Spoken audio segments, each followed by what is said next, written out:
अस्सलाम वालेकुम। मैं हूं Kashif Hussain Junejo from government SAL college में प्रकाश सिंध। और हमारे पास आज English first year English book है, आप देख सकते हैं, जिसमें से जो हमारा टॉपिक है सेक्शन बी में से वो है poetry. What is poetry. Section B हम पढ़ रहे थे, जिसमें व्हाट इज पोइट्री पहला जो हमारा क्वेश्चन है वो ये है। उसके बाद हम पढ़ेंगे एलिमेंट्स ऑफ पोइट्री, उसके बाद forms and genres of poetry, poetic devices, और थॉरोली ये जो एक्सरसाइज नंबर 2 है क्वेश्चंस ये, और उसके बाद जो पोएम्स हैं वो पढ़ेंगे। तो सबसे पहले हम जानेंगे व्हाट इज पोएट्री। पोएट्री क्या होती है। तो यहाँ पर मैंने पोएट्री की सिंपल डेफिनेशन लिखी है।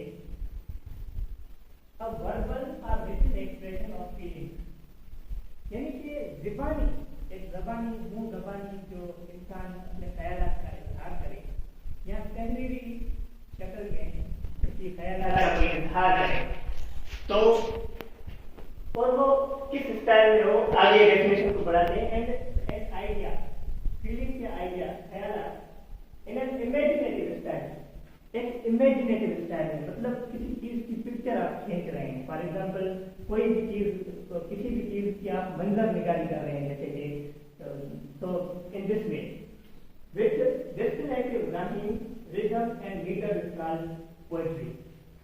ये पोएट्री की एक जनरल डेफिनेशन है। वैसे तो बहुत सारी डेफिनेशन है पोएट्री की, जैसे कि विलियम शेक्सपियर ने जो डेफिनेशन दी है वो अलग है, और जॉन कीट्स ने दी है वो अलग है, और बाकी जो पोएट्स हैं उन्होंने जो डेफिनेशन दी है वो अलग है। ये एक जनरल डेफिनेशन है पोएट्री की।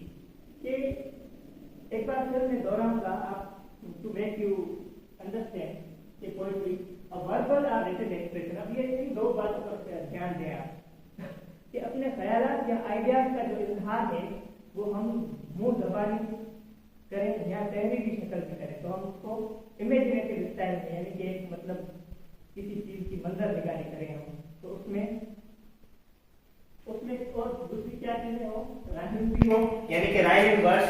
अब राइम क्या होता है, it is the same sound at the end of poetic lines. मतलब पोएटिक लाइंस जो है उनके एंडिंग में ये राइम्स होते हैं, या राइमिंग वर्स भी बोलते हैं उनको। तो जो पोएट्री होती है उसमें ऑलमोस्ट ये तीन चीजें आपको मिलेगी, राइम, रिदम एंड मीटर। तो ये पोएट्री की डेफिनेशन है। उसके बाद हम आते हैं जो टॉपिक है, एक्चुअल टॉपिक जो है हमारी बुक का, वो है एलिमेंट्स ऑफ पोएट्री। तो सबसे पहले जो हमारे पास एलिमेंट ऑफ पोएट्री है वो है लाइन। अब लाइन क्या है, सबसे पहले हम ये डिस्कस करेंगे सिंपली।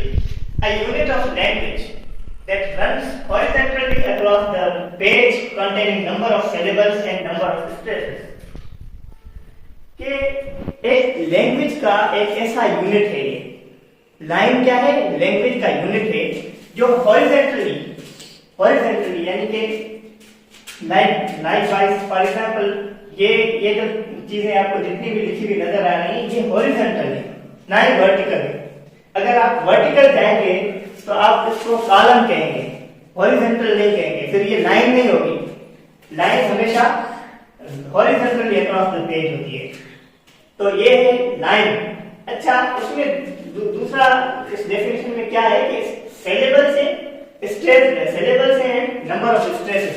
उसमें एक तो सिलेबल्स है। अब सिलेबल्स क्या होते हैं, मैं आपको एक एग्जांपल से समझाता हूं कि सिलेबल्स क्या होते हैं। जैसे कि फॉर एग्जांपल लॉन प्लस ली। अब जो लॉन है ये एक सिलेबल है, सही है। अब ली, लॉन ली एक पूरा वर्ड बनेगा, इससे आप देखिएगा जो ली है ये भी सिलेबल है। अब ये lone plus ly equal to lonely. तो ये दो सिलेबल्स इस एक वर्ड में पाए जा रहे हैं। आप देख सकते हैं कि एक लॉन और ली, सही है।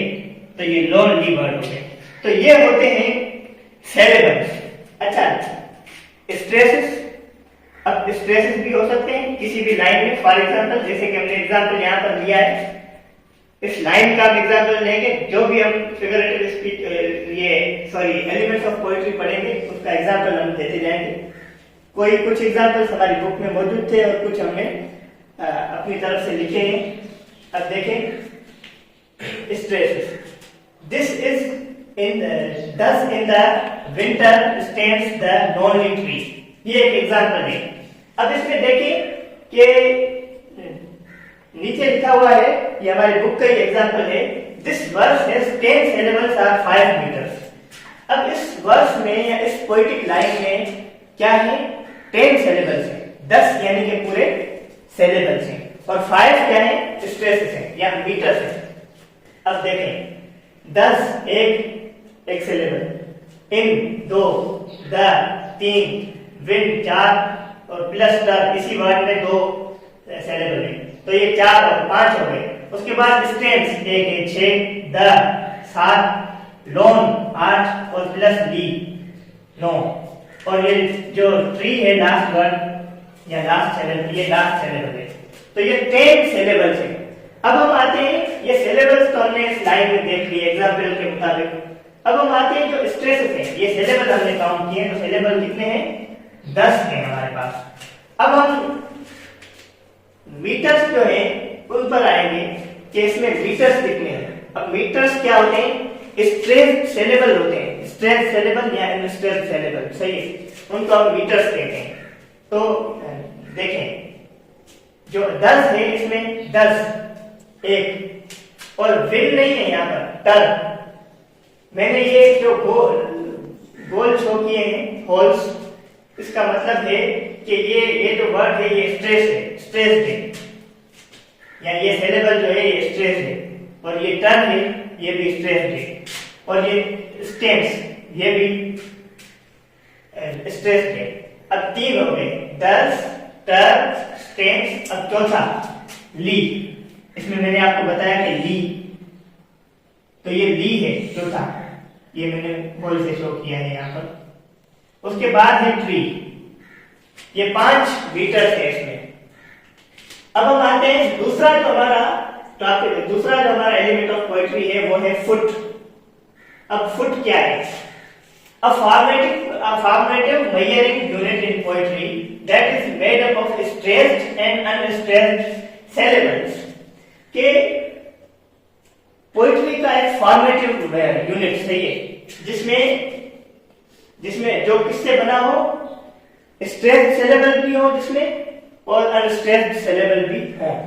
अब हम इसका एग्जांपल लेते हैं कि ये स्ट्रेस्ड और अनस्ट्रेस्ड सिलेबल को कैसे फॉलो करता है। तो आइए मैं आपको बताता हूं। ये यहाँ पर एग्जांपल है दा दम, ये जो आपको बीच में स्लैश नजर आ रही है, ये 2 साउंड्स हैं या 2 सिलेबल्स हैं, एक है दा और एक है दम। अब जो दा है वो उस पर स्ट्रेस नहीं दिया गया है, सही है, वो अनस्ट्रेस्ड है, और दम जो है वो स्ट्रेस्ड है।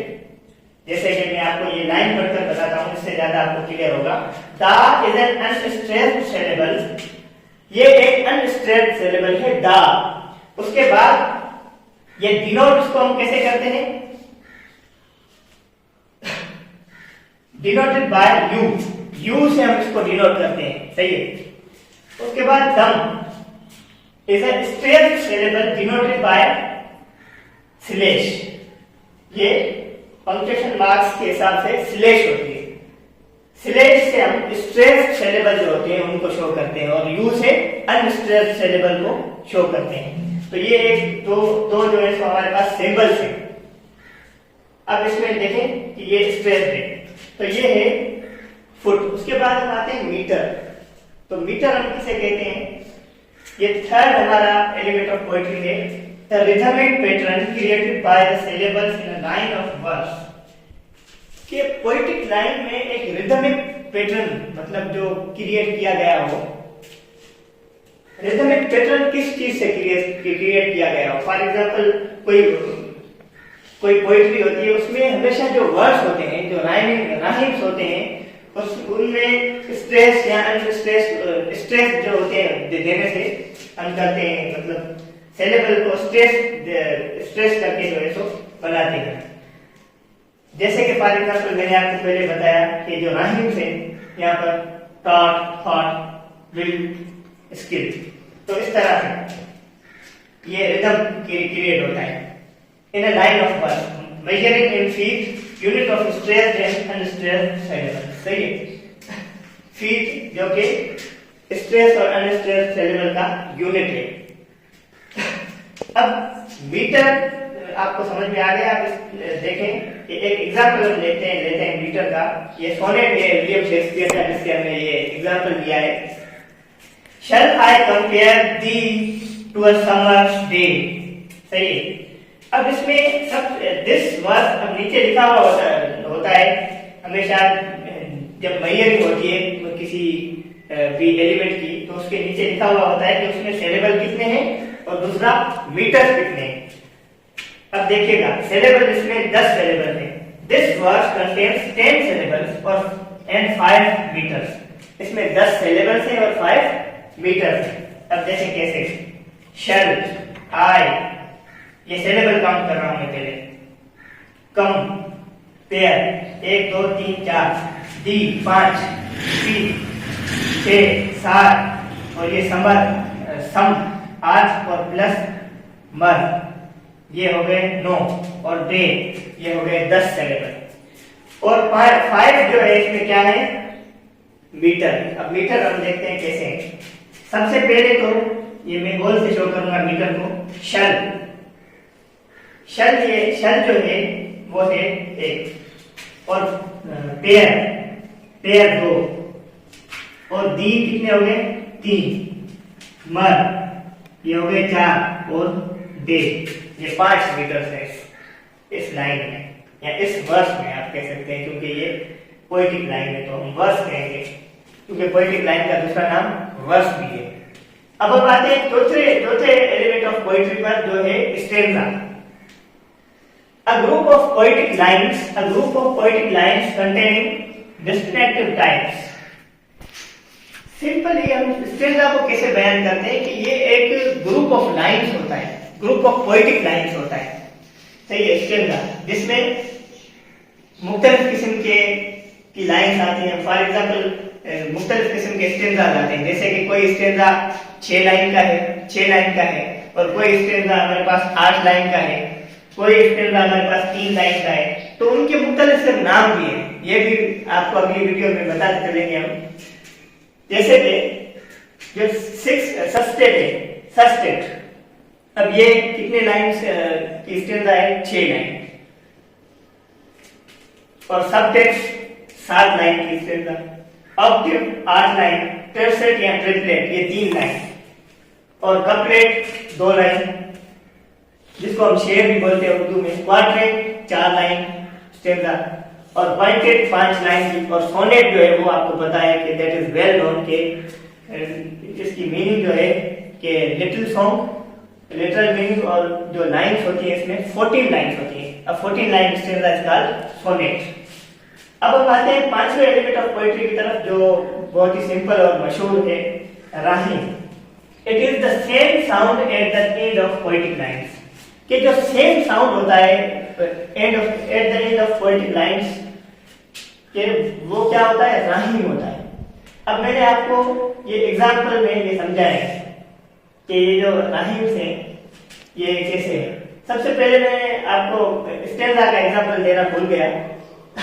जैसे कि हमारी जो ओलिमेंटस पोएम है, उसमें जो फर्स्ट स्टैंजा है वो कितनी लाइन का है, 6 लाइन का है, तो उसको हम क्या कहते हैं, सस्टेट। और जो हमारा दूसरा स्टैंजा है ओलिमेंटस पोएम में, वो कितनी लाइन का है, वो 8 लाइन का है, तो हम उसको ऑक्टेव कहते हैं। तो ये एग्जांपल है स्टैंजा के, जो कि हम लिख नहीं सकते क्योंकि बोर्ड हमारा थोड़ा छोटा है। अच्छा, अब हम आते हैं राइम की तरफ। तो मैंने आपको बताया कि same sound at the end of poetic line. अब इसके एग्जांपल्स राइम्स या राइमिंग वर्ड्स। टॉट, पहला है राइम टॉट। अब टॉट जो है ये थॉट से मिल रहा है, यहाँ पर टॉट थॉट। विल से देखें इसका कोई ताल्लुक नहीं बन रहा, और विल जो है वो स्किल से राइम कर रहा है, तो ये लास्ट में एंडिंग साउंड है पोएट्री में। अब देखें जो छठा है वो राइमिंग पैटर्न है या राइमिंग स्कीम भी हम इसको कहते हैं, या राइमिंग कोड, राइमिंग अरेंजमेंट, या राइमिंग पैटर्न, या राइमिंग अरेंजमेंट भी हम कह सकते हैं। तो ये क्या होता है, राइमिंग पैटर्न या राइमिंग स्कीम क्या होती है? सिंपल में A convenient way of setting out a pattern of rhymes is called rhyming pattern. एक easy way, convenient means easy way, सही है. Easy way of setting out a pattern of rhymes is called rhyming pattern. कि मतलब जो rhymes है हमारे पास या rhyming words हैं उनको हम एक आसान तरीके से मतलब हम अरेंज करें उनको, तो ऐसे मेथड को क्या कहते हैं हम? राइमिंग पैटर्न, राइमिंग अरेंजमेंट या राइमिंग स्कीम या राइमिंग मेथड या राइमिंग कोड भी कह सकते हैं. बहुत सारे सिनोनिम होते हैं एक वर्ड के. तो अब हम आते हैं एक एग्जांपल इसका कि राइमिंग स्कीम जो है वो हम कैसे लिख सकते हैं. फॉर एग्जांपल पेपर में क्वेश्चन आ जाए या कोई स्टेंजा आ जाए तो हम उसकी राइमिंग स्कीम कैसे करते हैं. तो ये एग्जांपल देखें आप. सेंड, पहला लफ्ज है सेंड. ये लास्ट वर्ड है at the end of poetic lines. ये भी राइम्स है. राइम्स की राइमिंग स्कीम होती है, जाहिर सी बात है, ये तो आपको पता है, जैसे मैंने आपको ऊपर बताया सेंड. अब सेंड के सामने मैंने कैपिटल अल्फाबेट लिखा है ए, क्योंकि ये पहला स्टेंजा में वर्ड है. वे, अब सेंड वे से नहीं मिल रहा तो यहाँ पर जो अल्फाबेट है वो चेंज हो जाएगा, बी, कैपिटल बी लिखा है. अब देखें लैंड. लैंड जो है वो सेंड से राइम कर रहा है, सही है. तो ए जो है वो सेंड और उसके बाद लैंड जो है यहाँ पर भी ए आ जाएगा. अब वे जो है यहाँ पर बी है, कैपिटल बी, और उसके बाद स्मॉल जो है बी मैंने लिखा है डे से, क्योंकि वे जो है वो डे से राइम कर रहा है. इसी तरह हम ऊपर वाले जो वर्ड्स हैं उनकी भी राइमिंग स्कीम कर सकते हैं. जैसे कि फॉर एग्जांपल आप बताएंगे राइमिंग स्कीम इनकी कैसे कर सकते हैं हम. First capital A. First capital A, very good, क्योंकि कोई भी इससे साउंड नहीं मिल रहा. उसके बाद दूसरा से कैपिटल बी लिखेंगे. Capital B, very good. उसके बाद तीसरा स्मॉल ए. स्मॉल ए क्यों? क्योंकि जो ए है कार्ड है वो थॉट से मिल रहा है, तो स्मॉल ए, वेरी गुड. उसके बाद स्किल के लिए क्या लिखेंगे? Small B. Small B, very good. तो ये इसकी राइमिंग स्कीम हो गई, जैसे कि हमने एग्जांपल दिया. उसके बाद हमारा जो लास्ट है एलिमेंट ऑफ पोएट्री है वो है फ्री वर्स. फ्री वर्स हम कैसे कहते हैं, आज जिसको उर्दू में अगर हम ट्रांसलेट करें सिंपल में तो हम इसको कहेंगे कि ये आजाद नज़म है. क्या? आजाद नज़म, जिसमें किसी भी किस्म की पाबंदी, काफिया रदीफ की पाबंदी नहीं होती. अब इसको इंग्लिश में हम कैसे लिखेंगे, डिफाइन कैसे करेंगे? A poem that doesn't rhyme, ऐसी पोएम जो राइम नहीं करती या जिसके पास राइमिंग वर्ड्स ना हो. And doesn't have a regular rhythm, जिसमें जो कंटिन्यूअस जो बहर है, मतलब एक मुकम्मल जो बहर होती है एक तरीके से रूल के मुताबिक, वो नहीं होती, और मीटर भी इसमें नहीं होता. तो that is called free verse. अब फ्री वर्स बहुत सारी आपने पढ़ी होंगी उर्दू में और इंग्लिश में. So that's all. अगर कोई भी क्वेश्चन है तो आप कमेंट्स में पूछ सकते हैं. That's all. Thank you so much.